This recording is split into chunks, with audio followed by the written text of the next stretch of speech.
The cold November wind cut through Detective Jonah Price like a blade as he stepped out of his patrol car. Steam rose from his coffee cup, the only warmth in a morning that felt cursed from the start. Millfield had always been the kind of suburban town where people left their doors unlocked and children played in the streets until sunset. But standing before this abandoned warehouse on the outskirts of town, Price knew that innocent world was about to shatter forever. What happens when the person hunting monsters becomes the monster? The warehouse door creaked open with a sound that made his skin crawl. Inside, the scene that greeted him defied every case he had worked in his 15-year career. The concrete floor was stained with blood, but this was not the chaotic mess of a typical homicide. This was something else entirely, something calculated, something methodical. In the center of the vast, empty space lay a body, positioned with disturbing precision. The victim's arms were folded across his chest, legs straight, head tilted at an exact angle.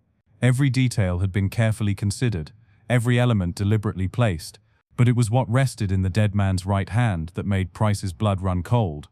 A single playing card, the Jack of Spades. Price pulled on his latex gloves and carefully extracted the card from the victim's grip. On the back, written in bold red letters that seemed to mock him, were 5 words that would haunt him for years to come. "You are looking in the wrong place." Have you ever trusted someone completely, only to discover they were living a double life? Have you ever placed your faith in someone who wore a badge, carried authority, and swore to protect you? How well do you really know the people in positions of power around you? Because what Price was about to discover would challenge everything he believed about justice, law enforcement, and the very people we trust to keep us safe. The message on that card was not just a taunt, it was a declaration of war from someone who understood the system better than anyone should. Someone who had learned its weaknesses, exploited its blind spots, and turned its own strength against it. This was not the work of some street criminal or desperate amateur. This was the signature of a predator who had been hiding in plain sight, protected by the very institution meant to stop him. As Price stood in that warehouse, studying the grotesque scene before him, he could not have imagined that the killer he was hunting was someone the Federal Bureau of Investigation considered one of their most valuable assets. Someone who had helped them solve dozens of cases, someone who had access to classified information, someone who knew exactly how investigations worked because he had been part of them. The Jack of Spades was more than a calling card. It was a symbol of a man who had played every side of the law, who had learned to manipulate both criminals and law enforcement officers with equal skill, and now he was using that knowledge to orchestrate a reign of terror that would expose the darkest failures of the American justice system. By the end of this story, you will question everything you thought you knew about trust, power, and the thin line between justice and evil. You will discover how one man turned his position as a government informant into the perfect cover for murder.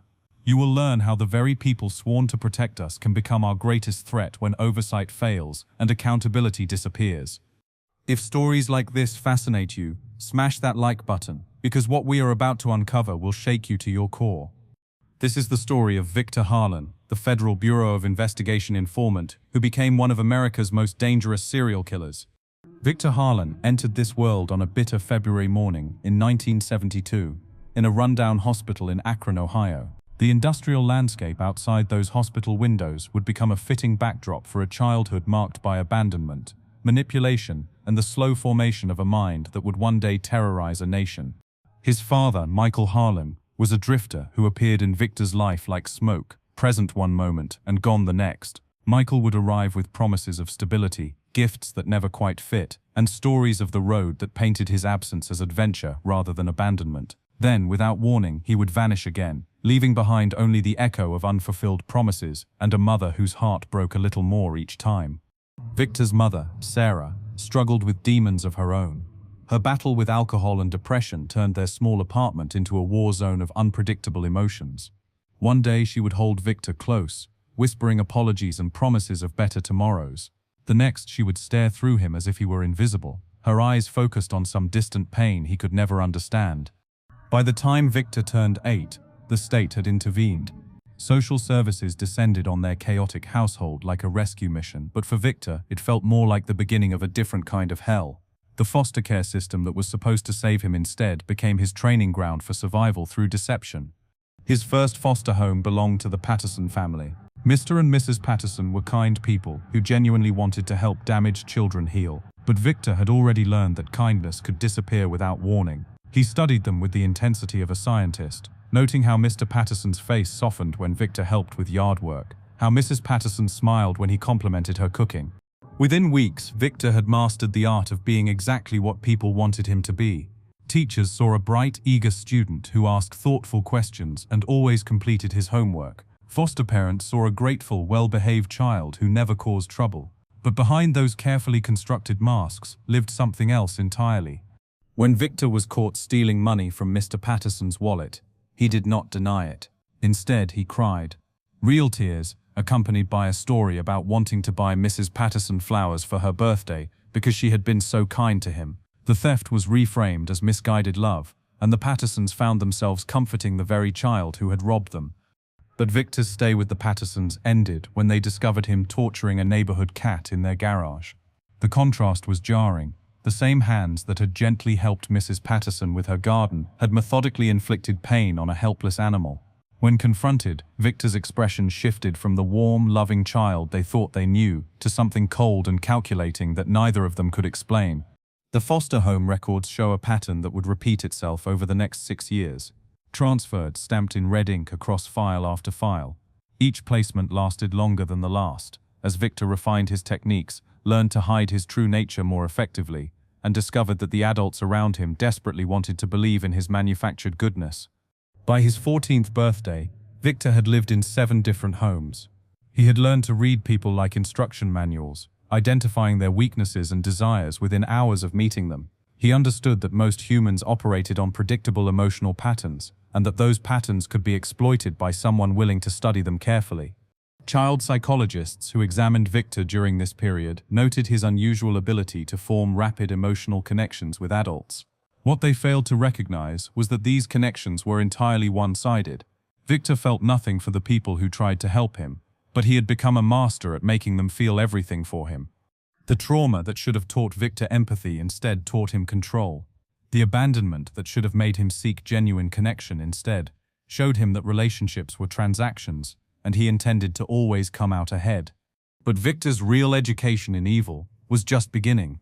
The year 1992 marked a turning point in American law enforcement's war against organized crime. The Black River Syndicate had grown from a small-time drug operation into a multi-million-dollar criminal empire that stretched across 5 states. Their network moved everything from cocaine to weapons, leaving a trail of violence and corruption that reached into the highest levels of local government.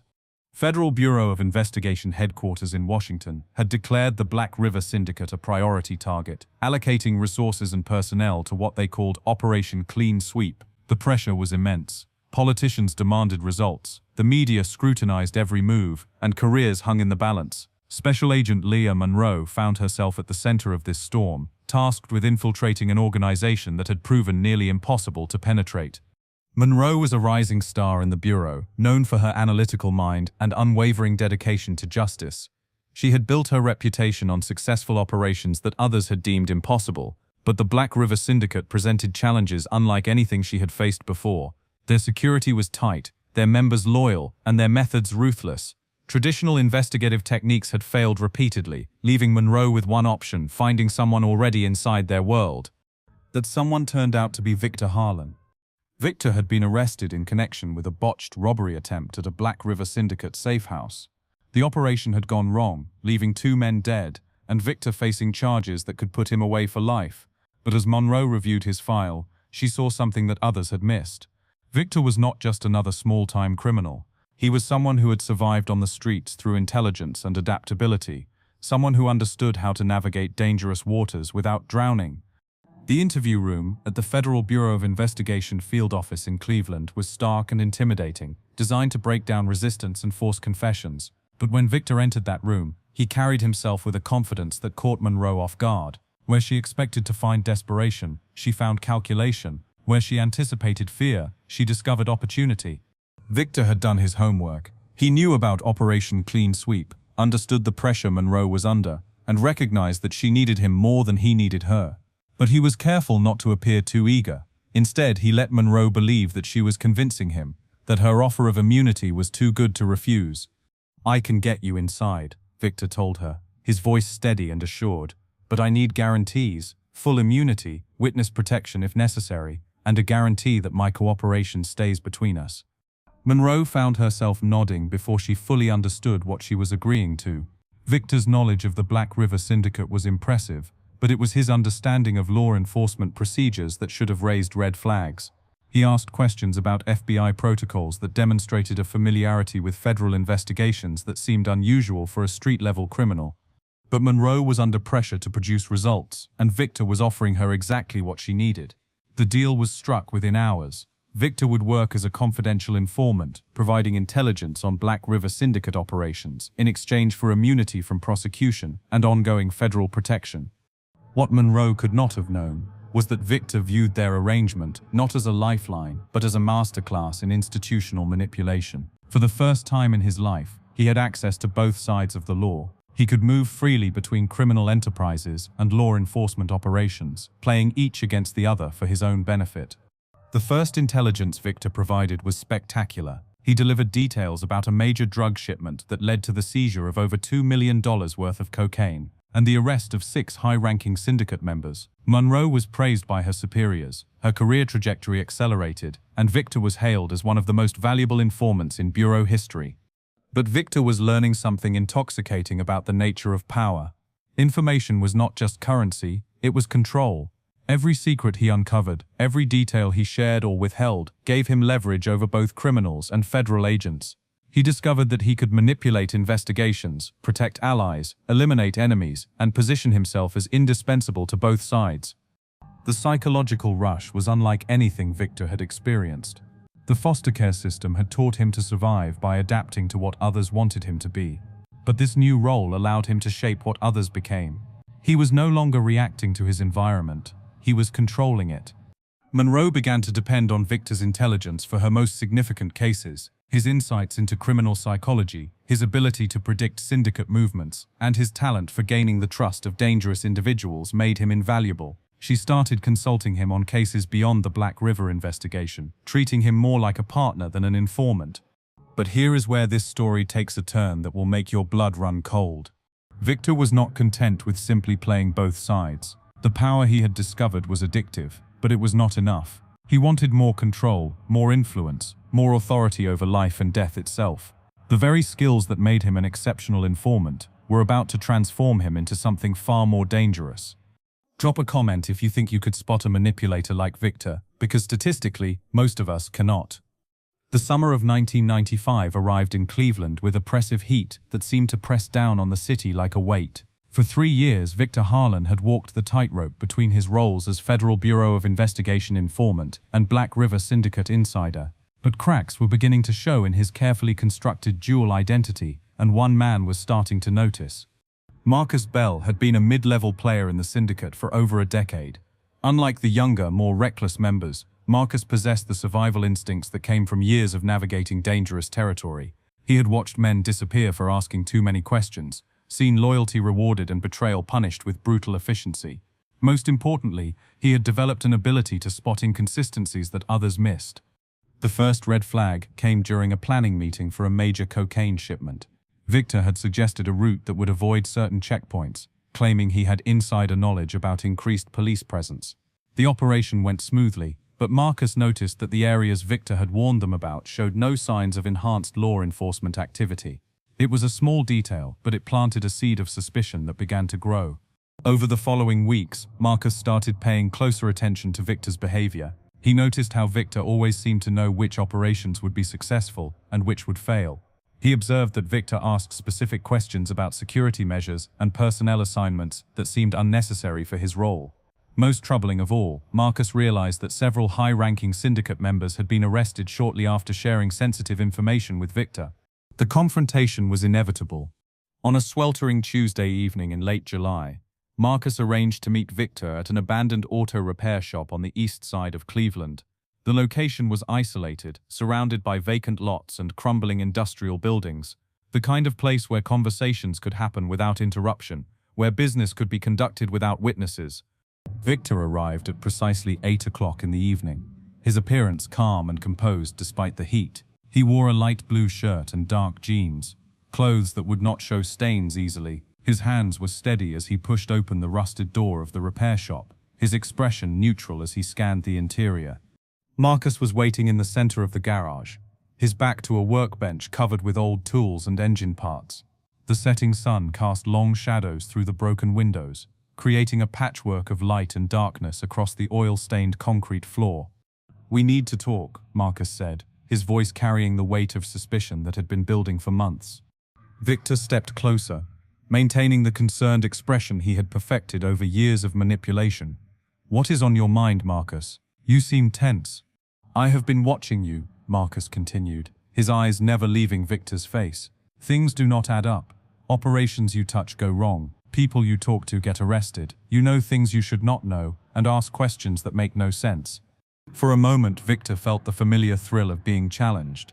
This was the game he had been playing for years, the delicate dance of deception and misdirection. But as he looked at Marcus, seeing the certainty in his eyes, Victor realized that this time was different. This time, talking his way out would not be enough.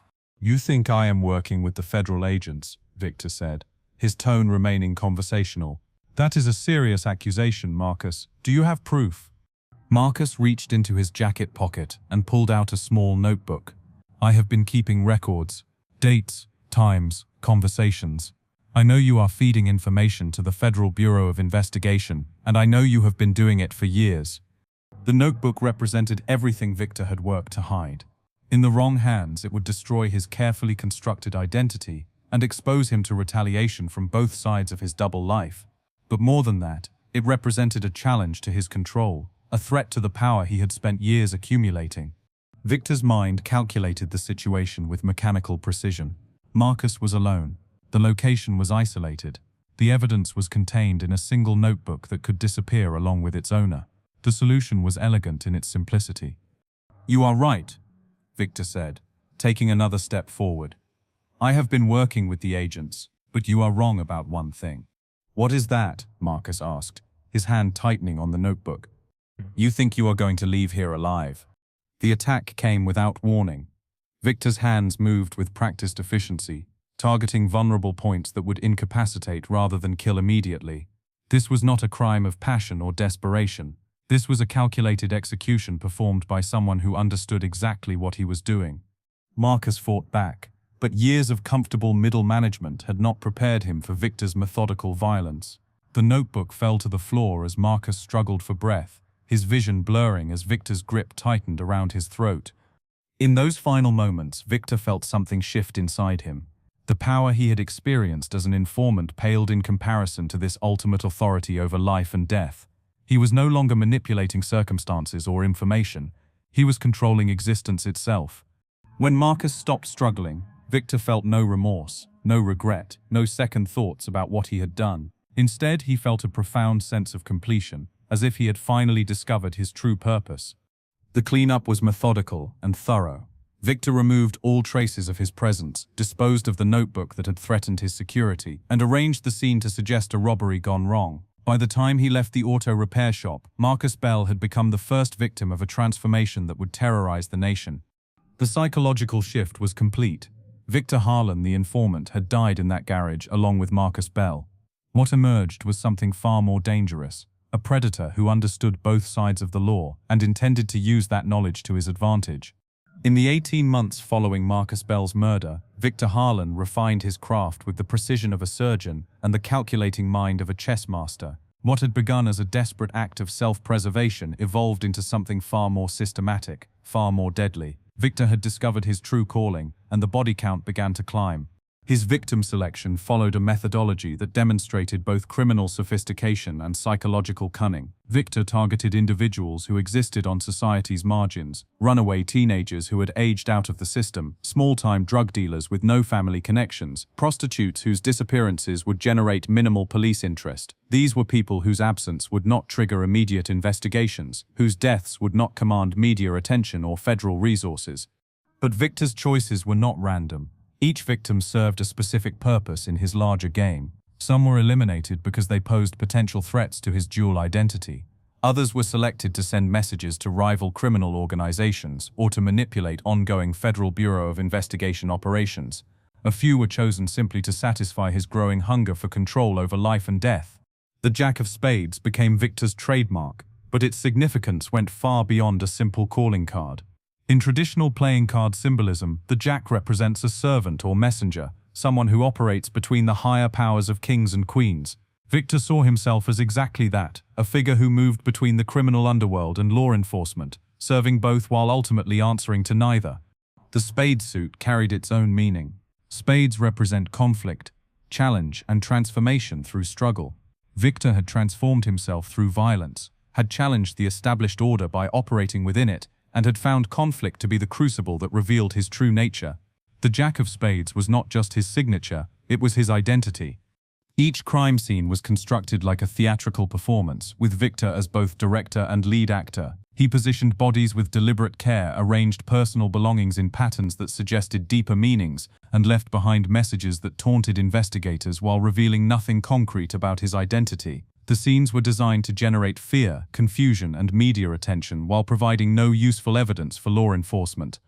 At the murder of Sarah Chen, a 19-year-old runaway, Victor arranged her belongings to form the shape of a cross, with the Jack of Spades placed at the intersection. The message, written in the victim's own lipstick on a nearby mirror, read, "Faith cannot save those whom justice has forgotten." The religious imagery was calculated to generate public outrage, while the philosophical tone suggested an educated killer with a complex worldview.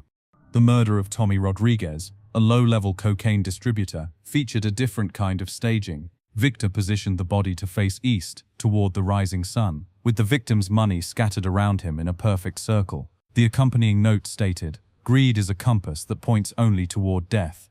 The scene suggested a killer motivated by moral judgment, deflecting attention from Victor's true motivations. Victor's greatest advantage was his intimate knowledge of Federal Bureau of Investigation procedures and protocols. He understood how crime scenes were processed, what evidence would be prioritized, and how investigations would be structured. This knowledge allowed him to plant false clues, misdirect forensic analysis, and exploit weaknesses in standard investigative practices. When detectives focused on physical evidence, Victor ensured that DNA samples would be contaminated or lead to dead ends. When profilers analyzed behavioral patterns, Victor deliberately introduced inconsistencies that would confuse psychological assessments. When investigators mapped geographical patterns, Victor chose locations that suggested multiple killers operating independently. Most crucially, Victor used his position as an informant to influence the investigations themselves.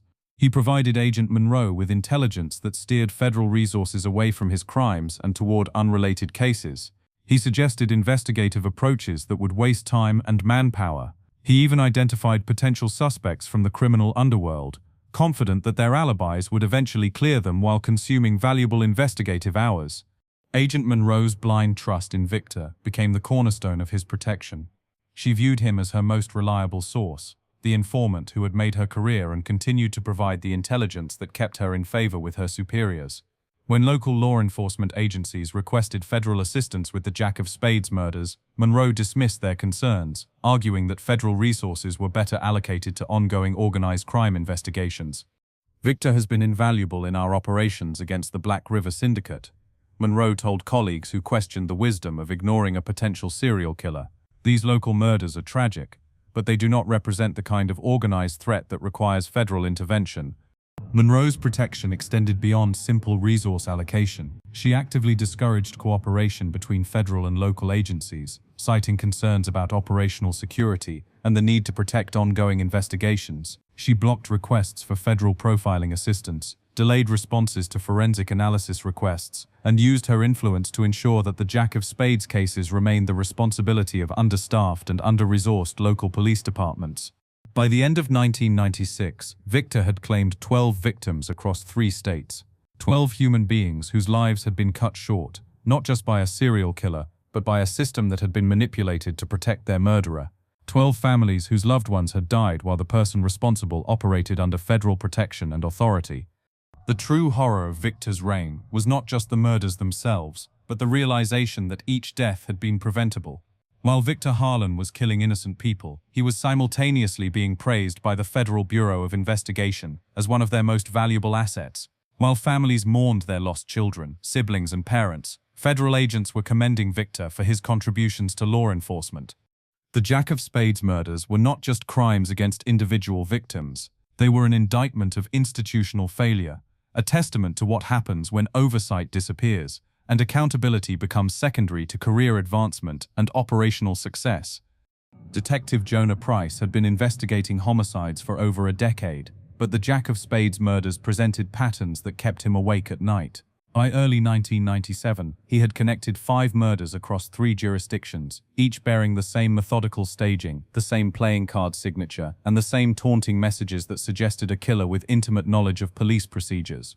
Price's instincts told him that these were not random acts of violence. The crime scenes were too clean, the victim selection too strategic, and the messages too sophisticated for a typical serial killer. Someone with advanced knowledge of law enforcement tactics was responsible, and Price was determined to find them. His first call to the Federal Bureau of Investigation Cleveland field office was met with polite dismissal. The agent who took his call listened to Price's summary of the evidence, made appropriate sympathetic sounds about the tragic nature of the crimes, and promised to forward his concerns to the appropriate department. Weeks passed with no follow-up contact. Price's second attempt yielded similar results. This time, he spoke directly with Agent Monroe, explaining the geographical pattern of the murders and the sophisticated nature of the crime scenes. Monroe thanked him for his diligence, but explained that federal resources were currently focused on higher priority investigations involving organized crime and national security threats. These appear to be isolated incidents, Monroe told Price during their phone conversation. Local law enforcement agencies are better positioned to handle this type of investigation. The Federal Bureau of Investigation cannot justify allocating resources to every regional homicide case. But Price was not satisfied with bureaucratic brush-offs. He began reaching out to other law enforcement agencies, sharing information about the Jack of Spades murders and asking if they had encountered similar cases. The response was immediate and troubling. Departments in Ohio, Pennsylvania, and West Virginia reported murders that matched Price's pattern, bringing the total victim count to 12 confirmed cases. Armed with this expanded evidence, Price requested a formal meeting with Monroe and her superiors. The meeting took place in a sterile conference room at the Cleveland field office, where Price presented his findings to 3 federal agents who listened with expressions of polite skepticism. Monroe's responses during the meeting revealed her true motivations. She questioned the reliability of Price's evidence, suggested that the similarities between cases might be coincidental, and repeatedly emphasized the Federal Bureau of Investigation's commitment to more pressing national security concerns. But Price noticed something else in her demeanor, defensiveness that went beyond professional disagreement. "Detective Price," Monroe said, leaning forward across the conference table, "I appreciate your dedication to these cases, but you have to understand that the Federal Bureau of Investigation operates on a different scale than local police departments. We focus on threats that cross state lines, that involve organized criminal enterprises, that pose risks to national security. These murders, while tragic, appear to be the work of a local perpetrator operating within a limited geographical area." What Price did not know was that Monroe's career had become inextricably linked to Victor Harlan's success as an informant. The intelligence Victor provided had resulted in dozens of arrests, the seizure of millions of dollars in drugs and illegal weapons, and the disruption of major criminal organizations. Monroe's personnel file contained commendations from supervisors praising her innovative use of confidential informants and her exceptional results in complex investigations. Admitting that one of her most valuable informants might be connected to a series of murders would not just end Monroe's career, it would trigger an internal investigation that could expose years of inadequate oversight and questionable decision-making. The institutional pressure to protect successful operations was immense, and Monroe chose career preservation over public safety. The Federal Bureau of Investigation's resistance to investigating the Jack of Spades murders extended beyond Monroe's personal interests. The agency's culture prioritized high-profile cases that generated positive media attention and political support. Serial murders in small towns and marginalized communities did not fit the profile of cases that advanced careers or secured budget allocations. Internal memos from this period, later obtained through Freedom of Information Act requests, revealed the extent of institutional indifference. One memo, written by Monroe's supervisor, dismissed the Jack of Spades murders as local police matters that do not warrant federal resources. Another memo questioned whether the murders were even connected, suggesting that local law enforcement agencies were seeing patterns where none exist. The cost of this institutional blindness was measured in human lives. While federal agents protected their careers and operational priorities, Victor Harlan continued killing with impunity. Each bureaucratic delay, each dismissed request for assistance, each decision to prioritize institutional interests over public safety created space for more murders. This is why oversight matters. Hit subscribe if you believe accountability should never be optional. By the summer of 2001, Victor Harlan had operated as both Federal Bureau of Investigation informant and serial killer for nearly a decade. His system seemed flawless, his protection absolute, and his confidence unshakable. But every predator eventually makes a mistake, and Victor's came in the form of a 26-year-old woman named Renee Alvarez. Renee had been recruited as a confidential informant following her arrest on drug possession charges. Unlike Victor's desperate circumstances years earlier, Renee approached her new role with methodical professionalism. She was a former accounting student who had dropped out of college due to financial pressures, and her analytical mind remained sharp despite her current circumstances. Agent Monroe assigned Renee to gather intelligence on a splinter group that had broken away from the Black River Syndicate. The operation required coordination with Victor, who had extensive knowledge of the organization's internal conflicts and power structures. Monroe arranged for the two informants to work together, believing that their combined intelligence would expedite the investigation. From their first meeting, Renee sensed something troubling about Victor. Where other criminals displayed obvious signs of stress, desperation, or bravado, Victor exhibited a control that seemed almost supernatural.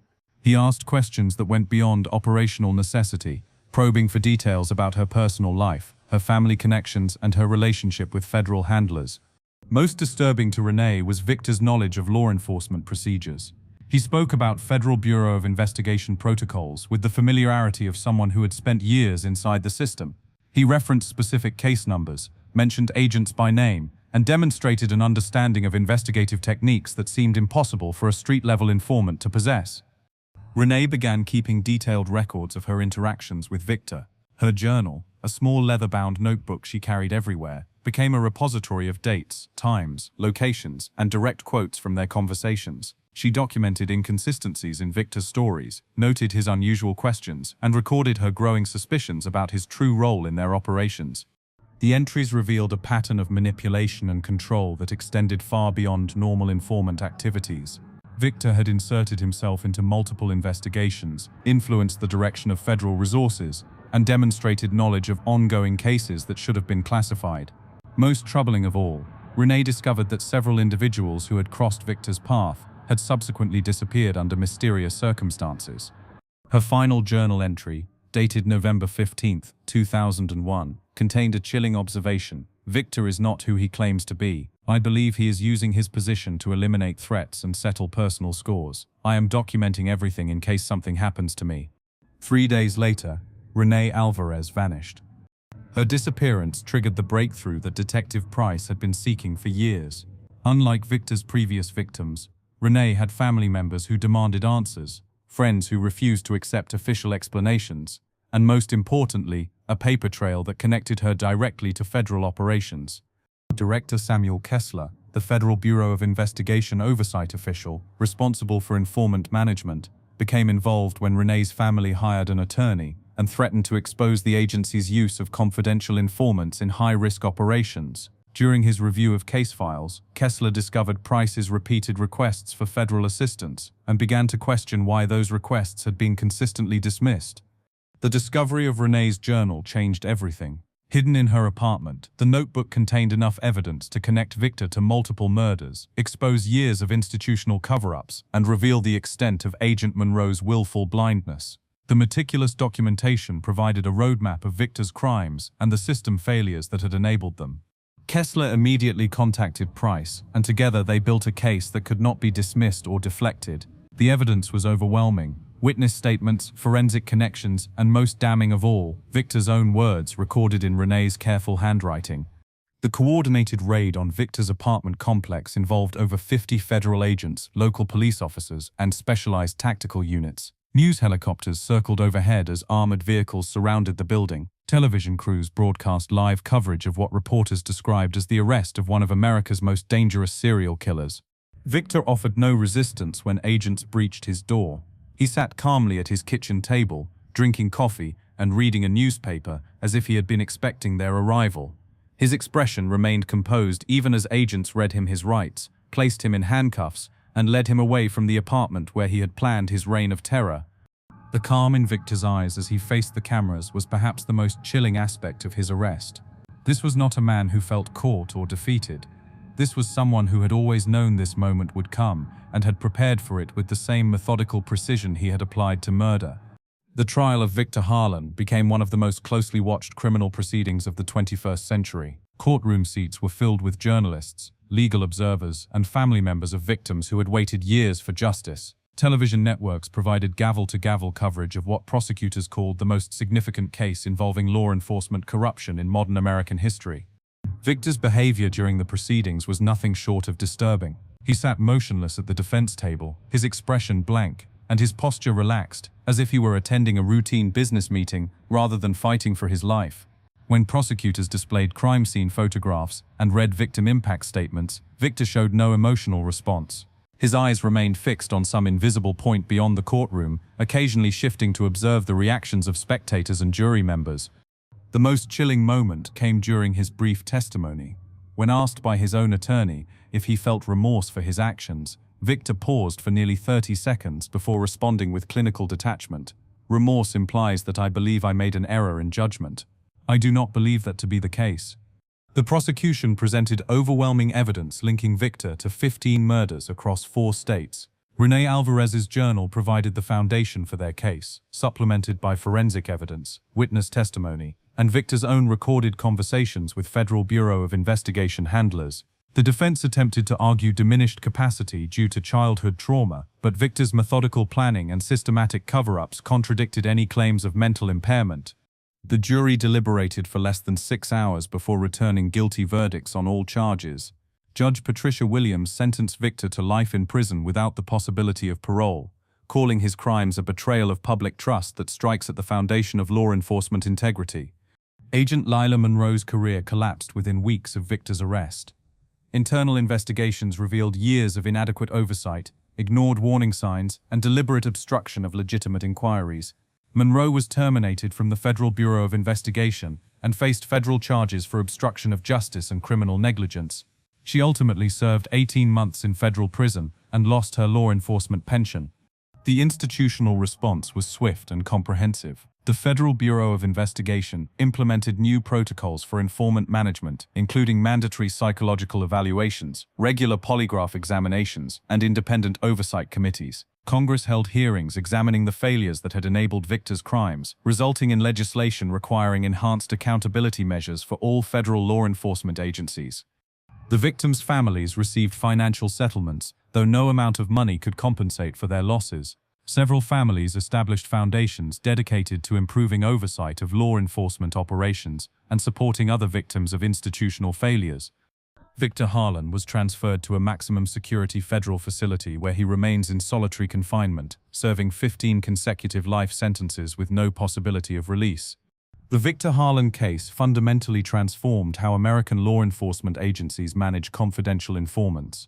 In the 2 decades since his conviction, the Federal Bureau of Investigation has implemented over 40 separate policy changes designed to prevent similar institutional failures.